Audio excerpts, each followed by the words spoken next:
And why do we need to go to bed before 10 p.m.? Yesterday we had a very brief introduction by Anisha about the sleep, right, and the importance of sleep. And today we are going to go a little bit deeper. Nothing new that Anisha didn't mention yesterday in those 7 minutes. However, we are going to try to implement these tools in order to have a better sleep, in order to have a better energy the next day, and in order to have a better decision that they are going to improve our health. So let's start with a word of prayer. Heavenly Father, Lord Jesus, thank you because you have been giving us another day of opportunities, Lord, to learn more, to be closer to you, Lord, and also to apply everything that we have been learning during this seminar, Lord. Be with every participant and also be with our families in the distance. In Jesus' name we pray, amen. So, what if I tell you that scientists have discovered a revolutionary new treatment that makes you live longer? It enhances your memory and makes you more creative. It keeps you slim and lower food cravings. It protects you from cancer and dementia. It lowers your risk from heart attack and strokes, not to mention diabetes. You will even feel happier, less depressed, and less anxious. What do you think that the scientists have been discovered about it? And what's the best vitamin, or what's the best supplement, or what's the best herb? What do you think that I'm talking about? Yeah, sleep is going to help you with prevention of dementia. It's going to help you with prevention of overweight and obesity. It's going to help you, by consequence, it's going to help you to prevent for diabetes, insulin resistance, or pre-diabetes. It's going to help you to prevent this surge of many hormones that they are going to promote hypertension, that they are going to promote heart attacks. And also, it's going to prevent you from having depressed or emotional balance or imbalance, I would say, right? So if you have an opportunity, I will recommend you to read this book, Why We Sleep, by Dr. Matthew Walker. I got this book a couple of years ago, like 3-4 years ago, and it was very interesting how we can enhance many things in our life just having 8 hours or 9 hours of sleep, right? Matthew Walker, Anisha presented yesterday one quote from this individual. And if you have the opportunity, get this book because you will find very good information about it. So what happens here in America with sleep deprivation? Well, 70 million of in the US have sleep problem. 70 million of individuals, right? 47 million American adults don't get the minimum amount of sleep, so they say they need to be alert the next day. American adults average 6.9 hours of sleep each night. And this is very important because sometimes we believe that sleep 4 or 5 hours every night is gonna give you what? It's gonna make you more productive, right? It's gonna give you more. It's gonna give you more intelligence, probably in the sense that I can work during the night, and that was one of my understanding when I was in the school. I used to study during the night, and I was not able to function during the day. So in the night I was studying, and in the morning I had to drink coffee, or I had to drink Coca-Cola, right, in order to maintain my function, my body in order. So I used to think that if I go to bed around 12, 1 or 2 p.m., or in the morning, I will say, right, I am, so I will have more, I will have a life more productive. However, that's totally wrong. That's the opposite, right? So 43% of Americans between 13 years old and 64 years old rarely or never get a good night's sleep on weeknights. And what's the problem with us, right?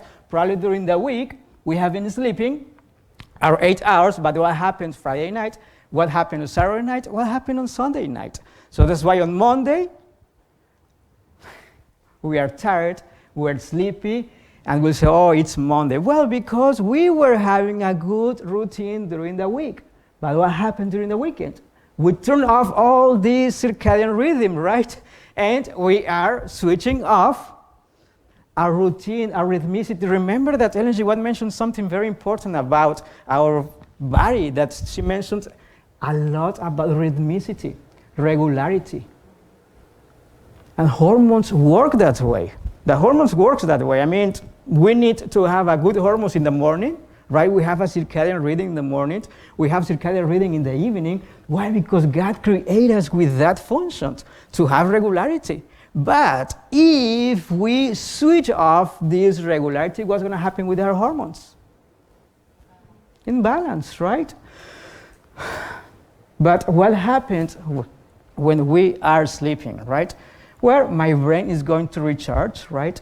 Cells repairs themselves, important hormones are released, waste products are removed, enzymes are replenished, and the body itself is going to rejuvenate it, right? So one of the hormones that is going to be produced during the sleep, it's going to be the growth hormones, right? And this growth hormone is one of the best hormones if you want to enhance your memory, if you want to enhance your muscles constitutions, and if you want to also stay slim. Why? Because the growth hormone the next day is going to help you to burn more fat by itself. That's the work of the growth hormones. Also, the growth hormone is going to enhance your memory capacity, right? So let's talk about melatonin. The melatonin is the best antioxidant hormone that your body can produce. The other antioxidant products that your body can produce is glutathione or NAC, right? Made by your liver. However, melatonin is one of the best antioxidants hormones, I would say, or compounds that your body can produce. And as soon as it's getting dark, you are going to start to produce melatonin. And melatonin, we know that this hormone is going to give you, or is going to enhance, or is going to induce you to have a very nice night of sleep, right? That's the work of melatonin. We know that. However, the other work of melatonin also is related with like an anti-aging product. Well, so what happens, or why do we need to have these 8 hours, or why do we need to go to bed before midnight, I will say? Well, so we have 5 stages of sleep, okay? We have 5 stages of sleep. The first one, we can say that it's called the no-REM sleep, right? The no-REM sleep, and typically the no-REM sleep is going to begin as soon as we are getting sleep, right? And it's divided into 4 stages, okay? And this is very important, okay? Into 4 stages, okay? And every stage is going to last 5 to 15 minutes, okay? So the no-REM sleep is going to be increased by exercise or by physical exercise. That's why it's very important. If you want to have a very nice night of sleep, go outdoors and do exercise, especially in the morning. Because exercise, fasting, and light is going to reset your circadian rhythm, right? And also during the first stage, okay, during the first stage is when our eyes are closed. However, we can be awake easily, okay? That's the first stage. Okay. The second stage, we have periods of muscle tone mixed with periods of muscle relaxations. Well, our heart starts to slow down. Okay, our heart rate slows. Okay, and the body temperature decreases. That's another important point, because our body needs to get cool. I will say.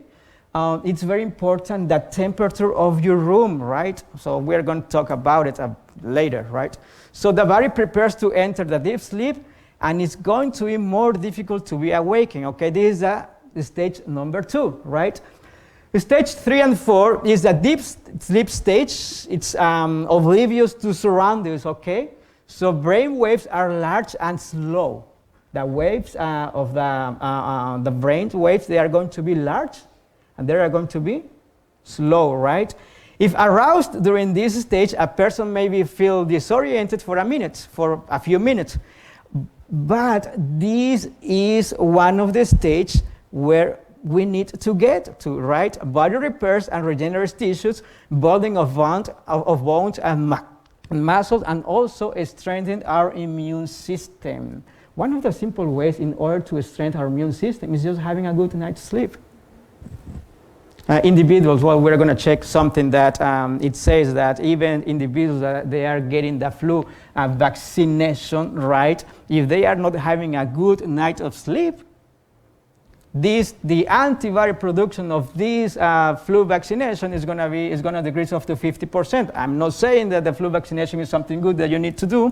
I'm just saying that it's not worth it to get it if you are not. Well, in any ways, it's not worth it to get it, but even more when you are having sleep deprivation. So, this is the no-REM sleep. So as soon as you get into the no-REM sleep, you are going to start to have the REM sleep, right? And the REM sleep usually begins 90 minutes after sleep onset, right? So eyes move rapidly, like the name, rapid eye movement, sorry. Increased heart rate and blood pressure, leg and arms are paralyzed, okay? So brain waves are similar to when we are awake. Most dreaming occurs in this stage. Have you been in contact with individuals that they tell you that they are not able to have dreams?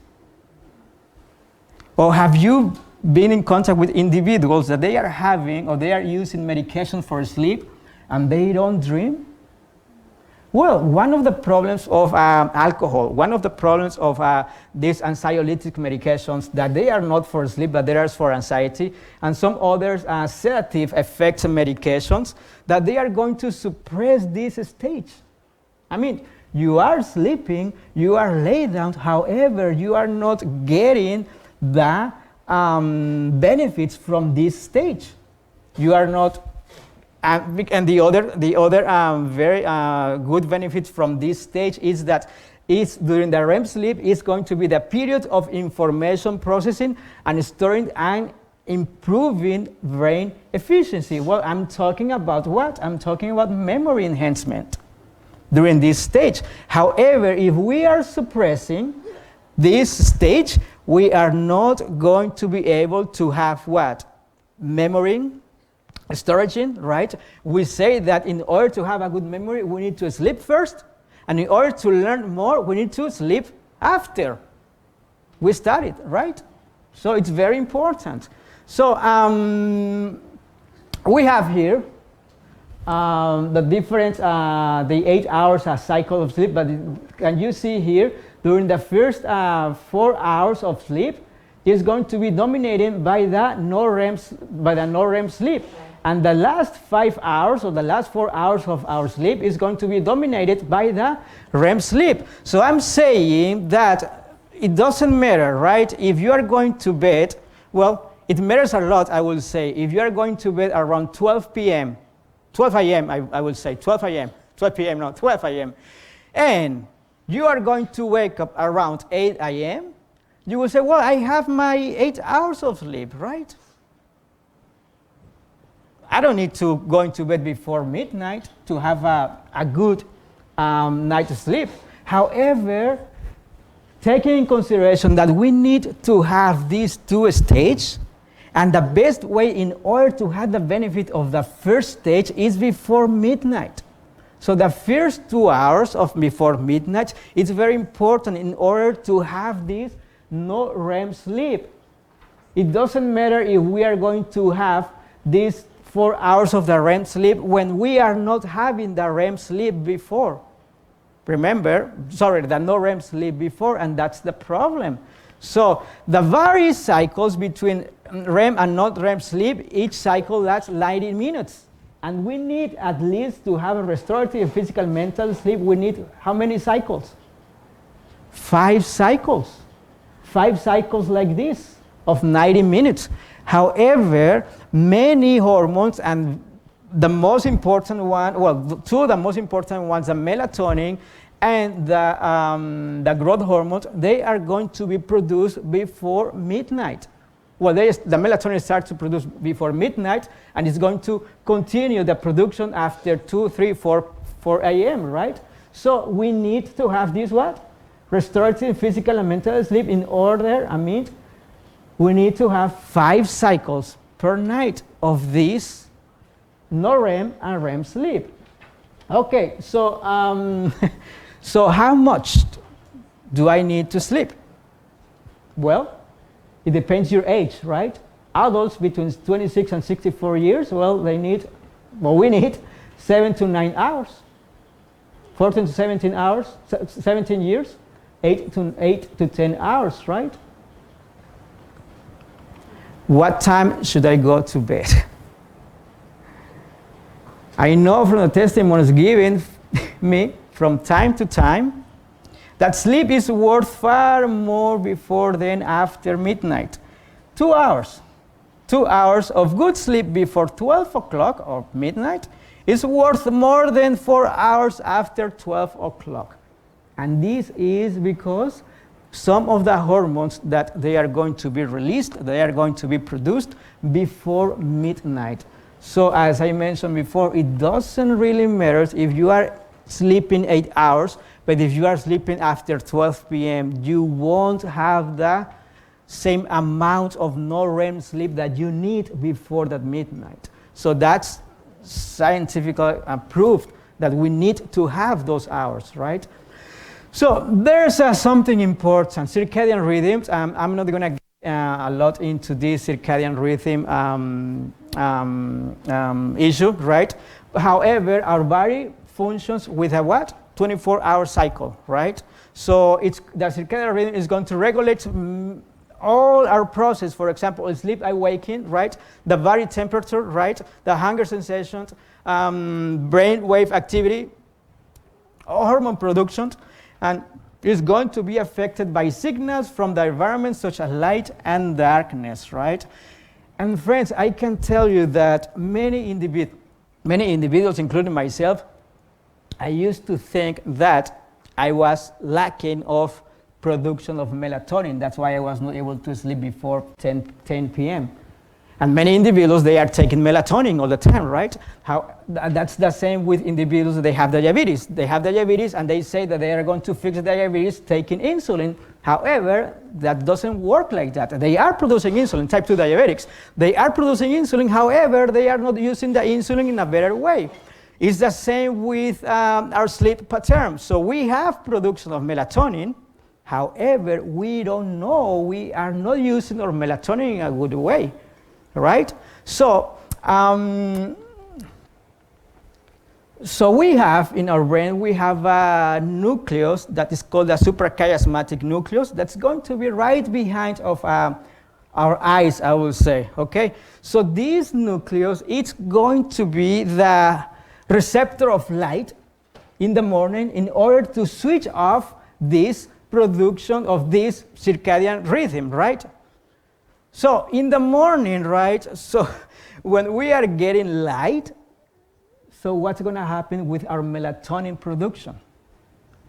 Well, it's going to switch off, right? However, in the night, so when we are having or when we are using all these electronic devices, what's going to happen with our melatonin? Well, we are not going to be producing melatonin, right? And we're going to discuss more about this. So melatonin is a hormone produced by the pineal gland in response to darkness, okay? So that's the hormone that's going to induce us to have a good night's sleep, okay? So if we are not producing a good melatonin, well, so it's going to be difficult for us to go to sleep. And regulate sleep-wake cycle. In the night, it's going to do sleep. In the morning, that's why one of the best things to do, go outdoors. Why? Because you are going to switch off the production of melatonin. So what happens if we just wake up in the morning, so we are not going out, we are not going outdoors, so we are sleepy, so we are drinking our coffee because we are thinking that the problem is caffeine and depletion in our bodies, right? And it's not really light deprivation.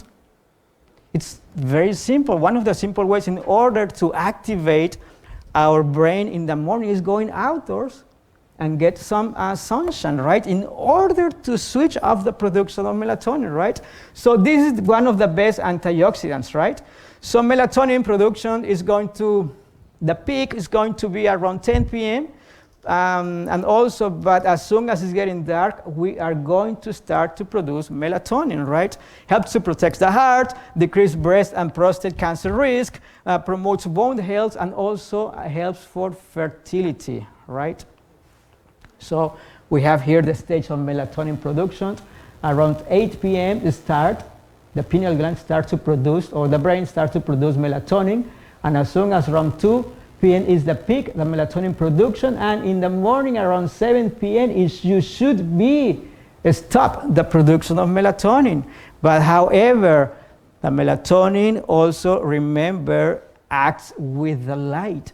So as in the night or in the evening, if you are not, or if you are getting a lot of light, well, you are not going to be able to start to produce melatonin. So we have another example here. So what about dim light? With dim light, you are going to start to produce melatonin, right? In a good levels. With bright light, what happened with the melatonin production? The melatonin release. So you are not going to be producing good melatonin levels. So that's the problem. So we have here in our eyes, in our retina specific, we have some proteins they call melanopsin, and these melanopsins, they are some proteins that they are going to be very sensitive to the light, especially to the blue light. Okay, so these melanopsins, as soon as are getting triggered, I will say, by the blue light, they are going to send a signal to your pineal glands in order to switch off or in order to switch on the production of melatonin. It depends if you are using or not, you are getting or not getting blue light in the night, right? For example, well, we have this example, right? So we have these melanopsin receptors in our eyes. They are going to send a signal to the hypothalamus, to the suprachiasmatic nucleus. But in the night, if we are using all these devices, and sometimes we tend to how can I say, evilize computers, cell phones, or TV screens, right? And we don't pay attention to this kind of lights. What happens? Well, so when melanopsin is activated by registering blue light, it sends a signal to the brain that any light is present, and the brain responds by thinking it's daytime, regardless of what time it really is. If you are walking in the grocery store at night, and when I say at night, I'm not saying around 12 a.m. in the midnight, I'm saying around 8, 9 p.m. as soon as it's getting dark. Your melanopsin is registering the overhead light, and your brain thinks that it's daytime and you should be awake. So what happens when we are going to the mall in the night? What happens when we are going to the grocery store in the night? And we are trying to go to bed around 30 minutes after we went to the mall. It's impossible. It's impossible because our brain, it doesn't work like that. God doesn't create us in that way. So what happens? I mean, so blue light is going to be sensed, right? And also it's going to suppress the production of melatonin. But, well, you cannot see it here, but it's going to suppress the production of melatonin, and it's going to enhance the production of what? Cortisol. And remember what cortisol is? Stress hormones. It's a stress hormone, right? So this is a cascade of functions, or cascade of functions, just because we were using this kind of light. Not just going to the mall. In our house, we have this kind of lights, and all the time we tend to blame our computers, but not, well, I mean, it's not even our computers. It's just the lights that we have in our houses, right? So one advice, if you have this kind of bright lights in your rooms, I would advise you to change to dim lights, especially in your bedroom, right? Okay, so 90% of individuals regularly use some form of portable electronic device 60 minutes or less before bedtime, and we are faulty in this, many of us, right? A study for 2 weeks period found that 50% decrease in melatonin release and took longer to fall asleep, right? So we know that. So what's the impact of sleep deprivation, right? Well, I mean, there is one individual, 17 years old, stay awake for 11 days. After those 11 days, he started to have hallucinations, nausea, paranoia, blurred vision, slurred speech, memory, and concentration problems. I remember that a few years ago, he's my good friend. He was a LE student, and he was not able to sleep. He never slept. He was a very, very smart individual and very artistic individual, and he was not able to sleep. And the next day, or a few days after this, he was having some emotional imbalance. He was having emotional problems because this situation, right? Microsleep. What happens when we are not sleeping well during the week? So drowsy drivers involved in as many as 6% of all the crashes in which a passenger vehicle is towed from the scene, right? So what about driving? You can mimic driving or being being drunk. Well, I mean, driving effectiveness after being away for 18 hours is about the same as driving after you have 2 alcoholic drinks. Okay, 18 hours of being awake. When you are sleeping only 6 hours every night, you are going to be having these 18 hours of being awake, right? After being awake for 24 hours, driving effectiveness is the equivalent of driving under the influence of 4 to 6 alcoholic drinks. After being awake for 24 hours, right? Shift work. Well, increase the risk of heart disease and stroke by 40%. 50% increase the risk in diabetes, right? More likely to suffer from depression and other mood disorders. Increase the risk of obesity. Increase the risk of peptic ulcers and acid reflux. Increase the risk of miscarriage, delivery complications, and irregular periods, right?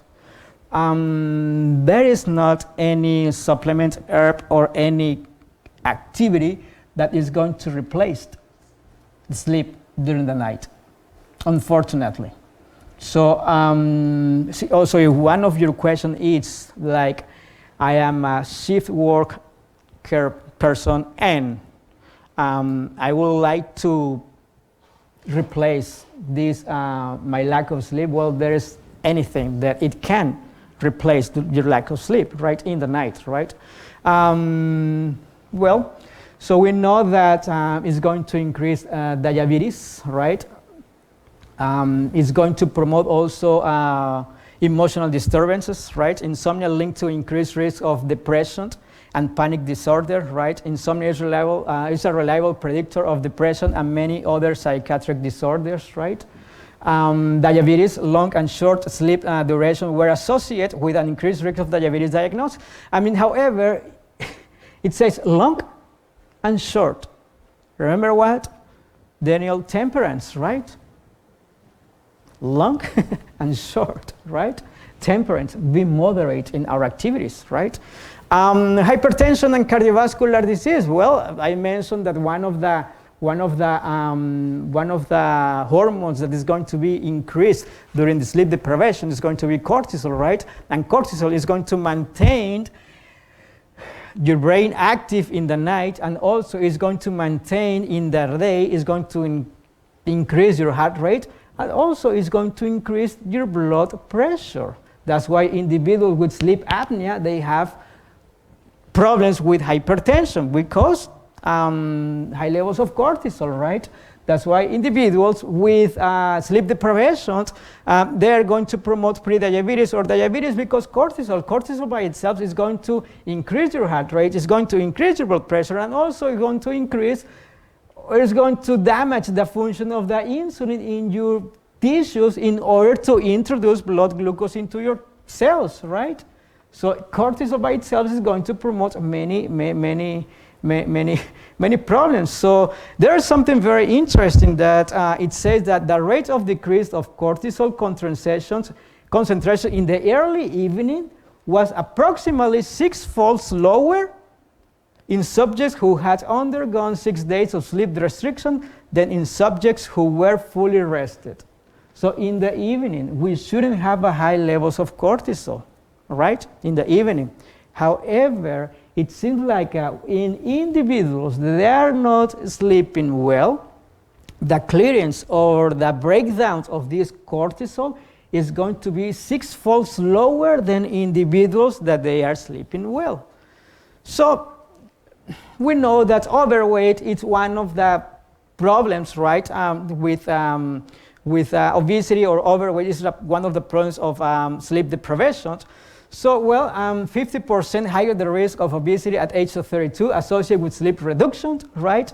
Short sleep duration associated with decreased leptin and increased ghrelin and increased BMI. And Isha mentioned yesterday that many of our hormones that they are related with our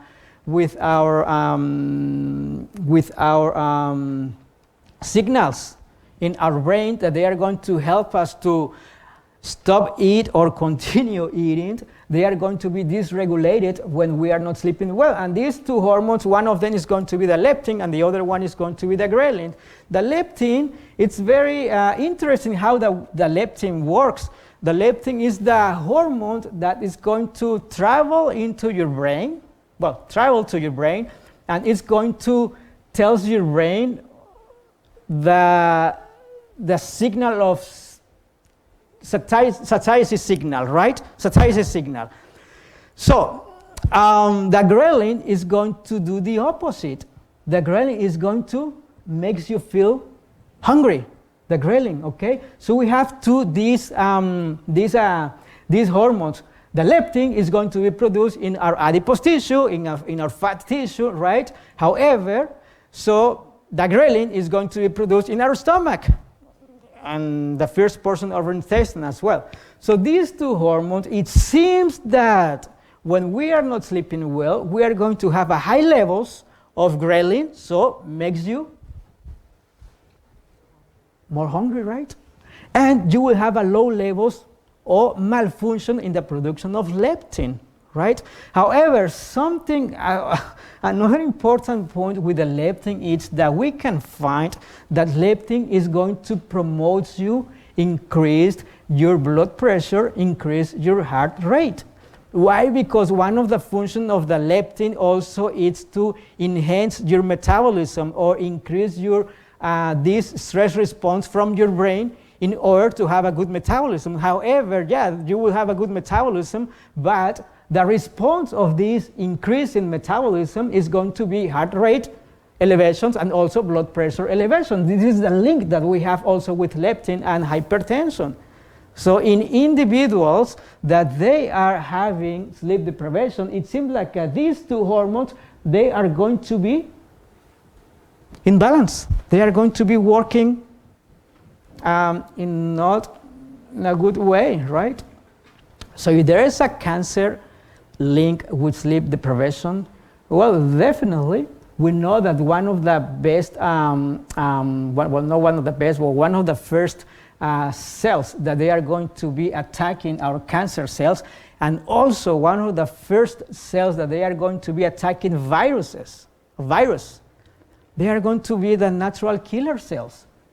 And the natural killer cells, when we are not sleeping well, it seems like the production and the function of these natural killer cells is not going to be, well, I will say it's not going to be, they are not going to be functioning in a very well situation, right? So sleep deprivation causes a 40 to 60% average increase in inflammatory markers as interleukin-6, this is in men and women, right? After a night of sleep deprivation between 10 p.m. and 3 a.m., remember, it doesn't matter if you're going to bed around 8 p.m. if you're going to wake up at 2 a.m. You need to have what? The rest of your REM sleep. It doesn't work like that, right? So it seems like this sleep deprivation also causes a reduction in these natural killer cells, right? And also 7 nights of too little sleep can cause genetic change, right? Immune system. In one study, and this one study was conducted in UK. In one study, when participants had poor sleep for a few days before vaccination, nearly half of them showed significantly delayed response to the vaccine. They were not producing antibodies as they were expecting to produce, right? Medication and sleep. As I mentioned before,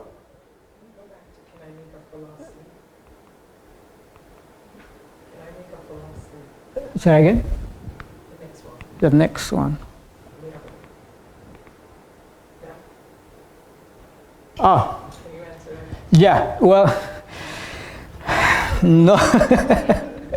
The hours of sleep missing each night. I mean, can we replace those? No, right? One study concluded that 3 to 4 hours sleep debt per week affects the ability to what? To process carbohydrates, manage stress, and fight infections. I mean, friends, one of the problems with viral infections, one of the problems with bacterial infections, and with any kind of infections, I will say it's a lack of sleep. Why? Because our immune system is not going to be working proper. We are going to be, at least the natural killer cells, we are going to be depleting the production of them, and they are going to be malfunctioning, right?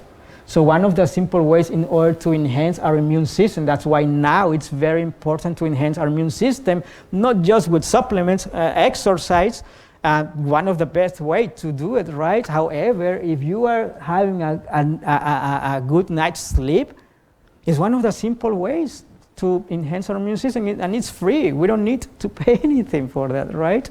So medication and sleep produces unconscious but often decreased REM sleep. Many of the medications that the individuals are using, they are linked to cancer, and they are linked to any other conditions.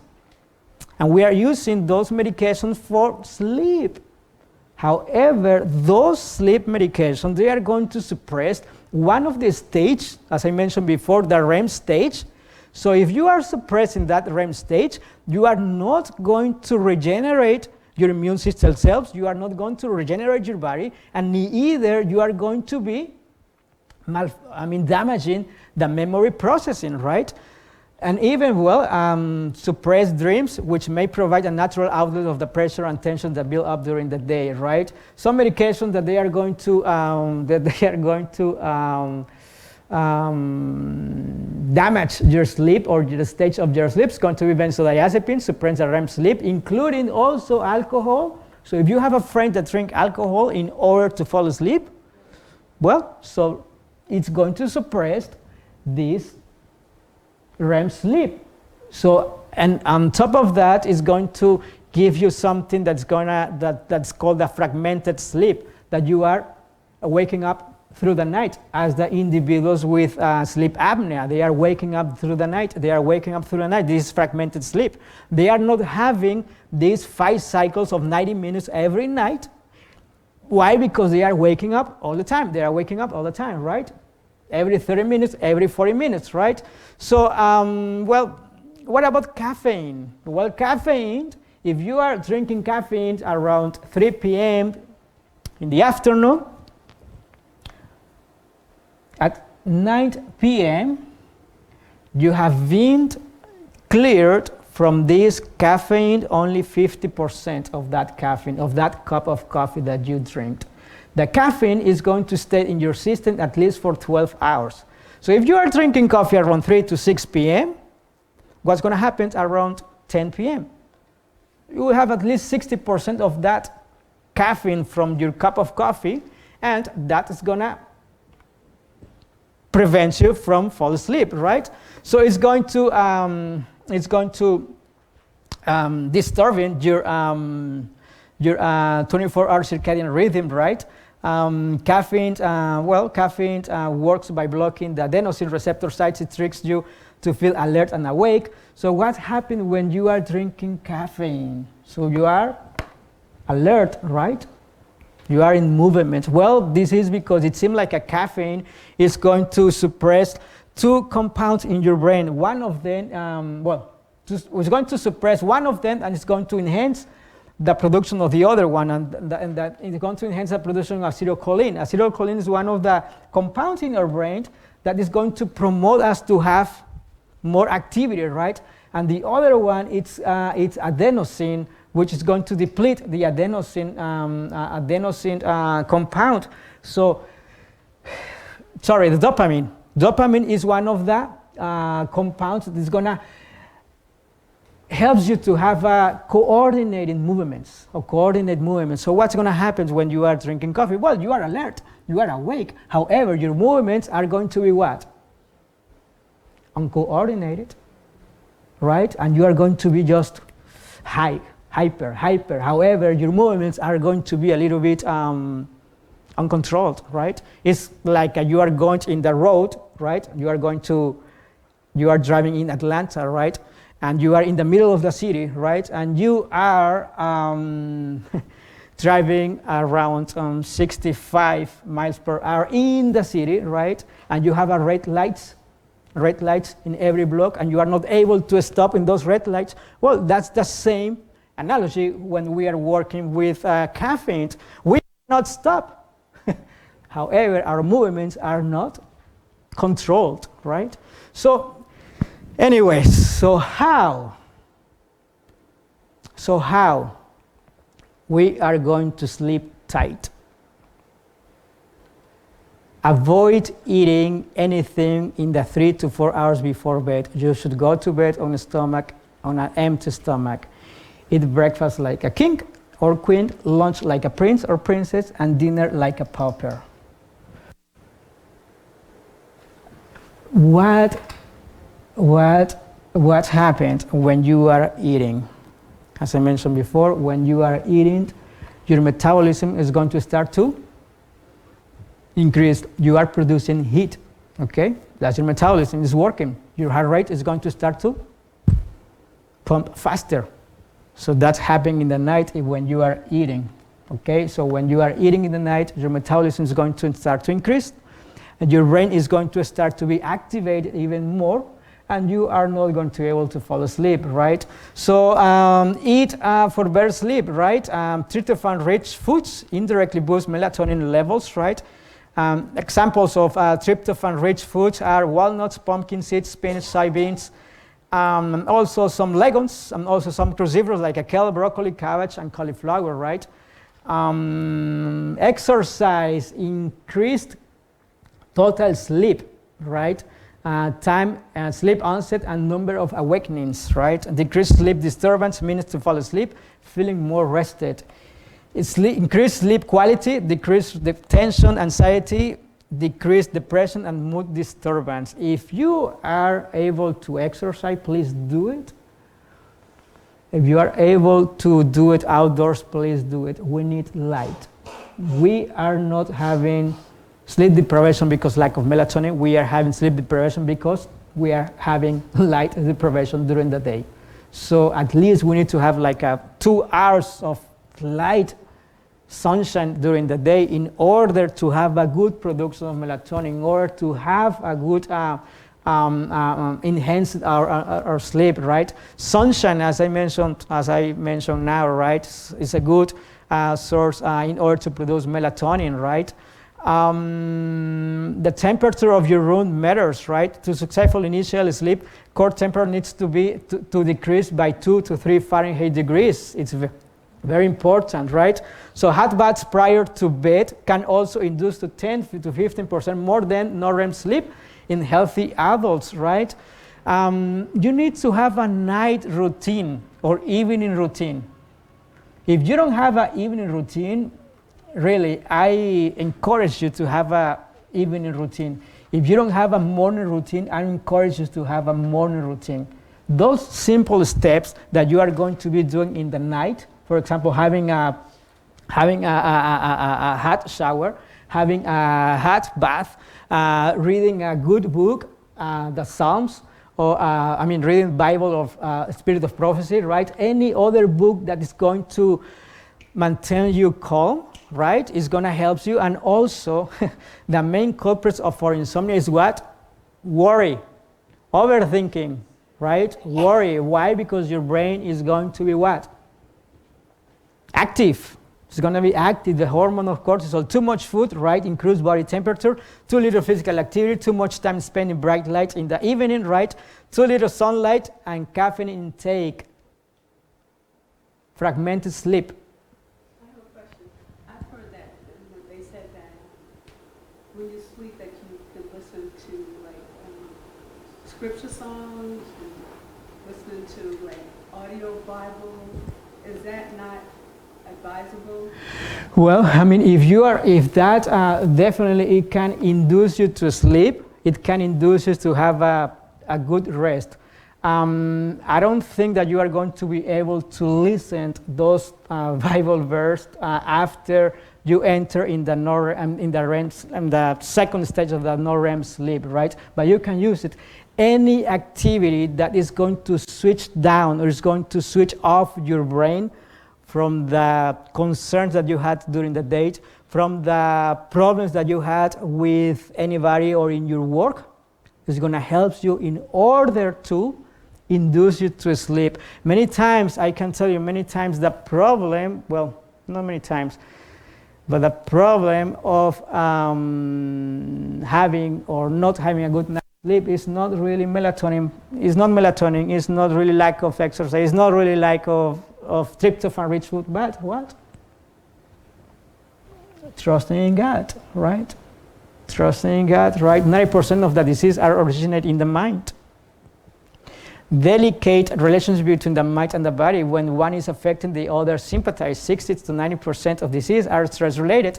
Faith in God, prayer, and church attendance has positive effects on psychological well-being, right? Isaiah 26:3, thou wilt keep in perfect peace, whose mind is stayed on thee, because what? He trusted in thee. Friends, the problem of insomnia, many times it's obvious that it's related more lack of trust. We are not trusting in God. We are not trusting. We are thinking that I can fix that problem. We are thinking that I can fix that other issue. I can fix that, and I can't. And when I realize that I cannot, right? So we need to trust more in God. Okay, well, so avoid caffeine and alcohol, eliminate stimulant activities last night, 1 hour before bedtime. If you don't need to make that call, don't make that call. It's better not. Wait until tomorrow morning. If not an emergency, wait until tomorrow morning, right? Eliminate stimulant activities at least 1 hour before bedtime, right? Turn your bedroom into sleep-inducing environment. Use the bedroom for sleep. Intimacy with your spouse only. Establish a soothing pre-sleep routine, right? As I mentioned, warm bath, prayer, Bible reading, right? Any other activity that is going to soothe your spirit, I will say. Don't be a nighttime clock watcher. Use light to your advantage. Nap early or not at all. Lighten up on evening meals and maintain a consistent sleep schedule. Prayer, exercise, darkness, empty stomach, silence, time, air, light of the sun. Pedestal, keep your sleep on a pedestal, right? Regularity in eating and sleeping. The importance of regularity in the time for eating and sleeping should not be overlooked. since the work of building up the body takes place during hours of rest. It is essential, especially in youth, that sleep should be regular and abundant. Okay? Example of Christ. Probably he was staying awake many, many times. However, when he was sleeping, he was what? He was completely asleep, right? But as they sailed, he fell asleep, and there came down a storm of wind on the lake, and they were filled with water and were in jeopardy. And what Jesus was doing, he was completely asleep. He was resting in his Father. He was trusting in his Father. One of the key in order to have a good night's sleep, right? And he said unto them, come ye yourself apart into a desert place, and raise a well, right? For there were many coming and going, and they had no leisure to much as to eat. Matthew 11:28 and 29, one of my favorite verses. Come unto me, all you who labor and are heavy laden, and I will give you what? Rest. I will give you rest. Who is the owner of the rest? I will give you rest. Take my yoke upon you and learn from me, for I am gentle and lowly in heart. Gentle and lowly in heart. That's the key, gentle and lowly in heart. And you will find rest for your souls. I hope that we can apply the physical importance of sleep, but also that we can apply the most important aspect of this rest. The rest that we can find not only in sleep, the rest that we can find in our Father. Blessings. Thank you.